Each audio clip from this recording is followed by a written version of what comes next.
How's it going? Today I'm going to show you how to tie an Atlantic salmon fly called the same thing Murray. It's a bit of a peculiar fly, but it's a really deadly fly, so it's worth tying up a few. And we're going to start with the Daiichi 2441 standard up-eye salmon iron. This is a size 6, and we're going to put our white thread on to start out.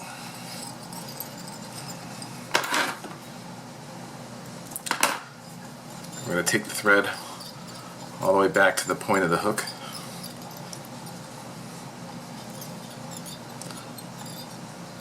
Keep your thread wraps right next to one another at the end here so you have a smooth thread base to wrap your tinsel tip over.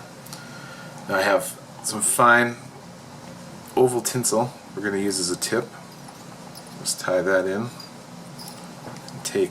I take usually about 5 or 6 turns.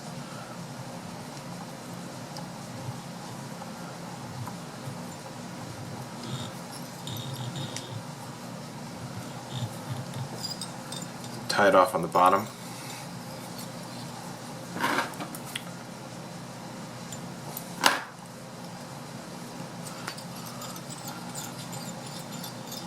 The tail is orange Hackle fibers, so I have an orange dyed neck here we're going to use. Take a few fibers from a feather, tie it in for a tail.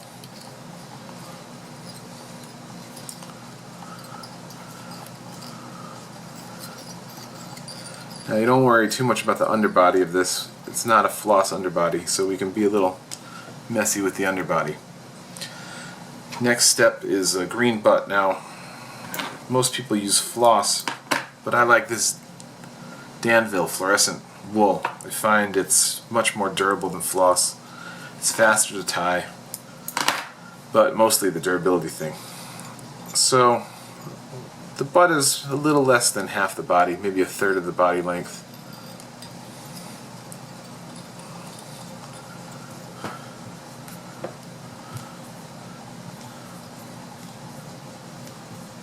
This is about 6 wraps. We'll tie this off.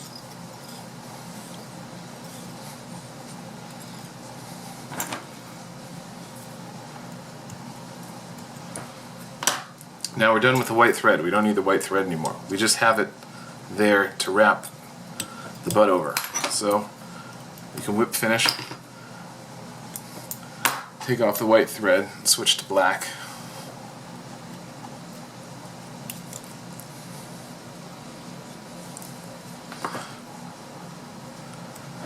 The body of this fly is peacock Hurl, so take a few strands of peacock Hurl, maybe 4 strands or so.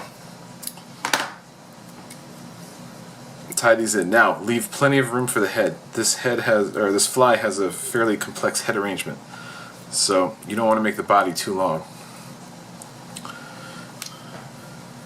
I usually pull the thread down and I wrap it all at once.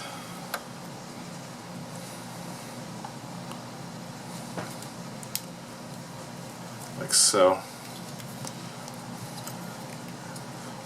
And because there's no rib, you want to add a little durability to the peacock Hurl. So usually what I'll do is I'll just run the thread down the Hurl and crisscross it back up, and that usually adds enough durability to keep the fly together for a few fish.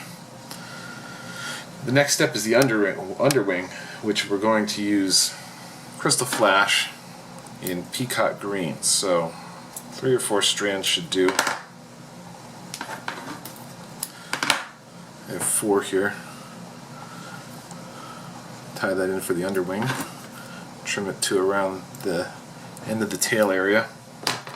Now another substitution I use is moose hair instead of black bear, which is traditionally what's used. And don't ask me why I use moose hair. The first same thing Murray I ever got had moose hair. It worked, so I didn't want to change anything. So to this day I use moose hair. And a lot of people use moose hair when they're going to fish the fly with a riffle hitch, which I typically don't hitch this fly, but I still tie it with a moose hair wing, and it's worked.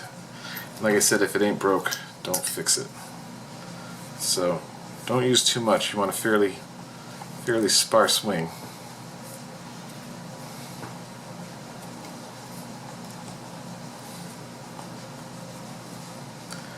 This stuff sticks up a little bit more than the bear hair does. Now I'm going to cut the wing butts long. I'm going to leave them long because I want a nice platform on which to build this head arrangement that I spoke of earlier. The head is the most difficult part of this fly. I even am tying back onto the wing butts just to give myself, or the wing itself, to give a little more room up front.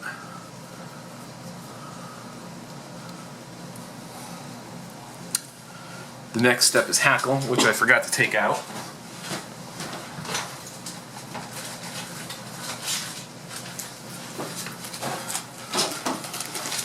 Sorry about that. So we're going to use the black hen neck hackle feather.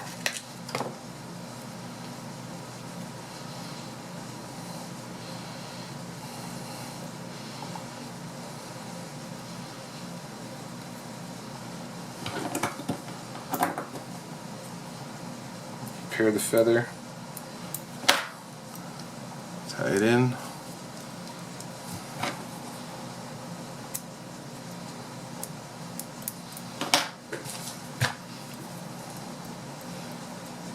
I'm going to stroke the barbs of the feather back towards the hook point. Take a couple wraps of this. Oops.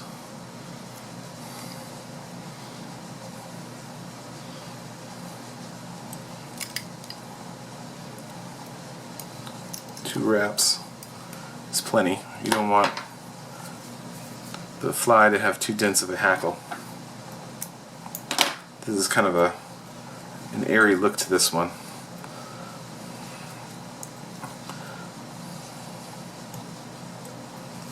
Okay, so now we're ready for the head. This is the trickiest part of the fly. We're going to take some Chinese red unistretch. We're going to tie it in.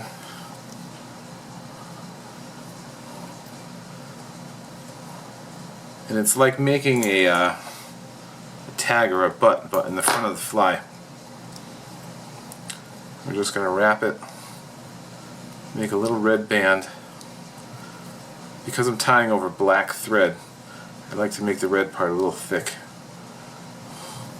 so you don't see black when it gets wet, or you don't see it quite as easily as you would if it was thin.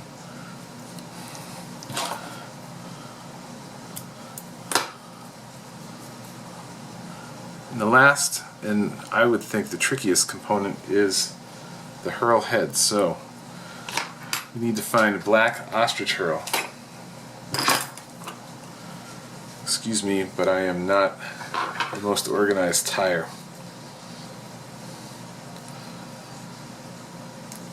Okay, we got it. Strip a little off the end. Now we're going to take our tweezers, which are buried under my material on my desk somewhere. There they are. We're going to bend the tip of the feather. Just bending it out so it's at a right angle to the feather itself, and tie it in.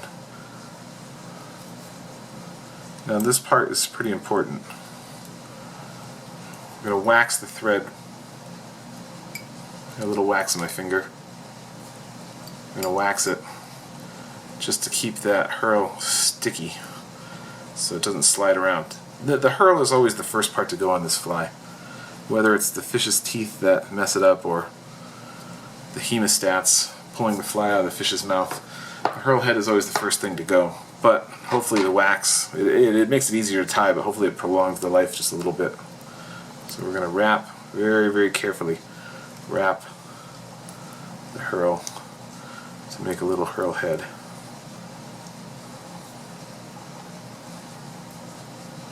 Five wraps should do. Tie it off.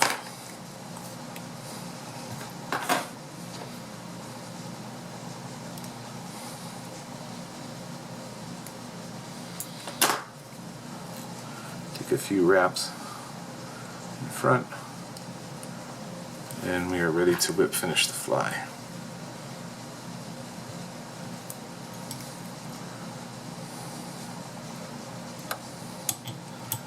Take a couple whip finishes on this one.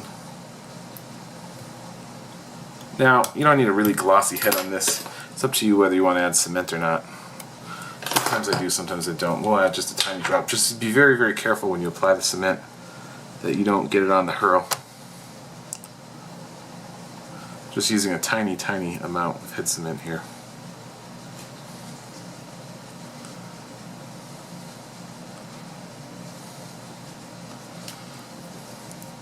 And that's it. The same thing, Murray.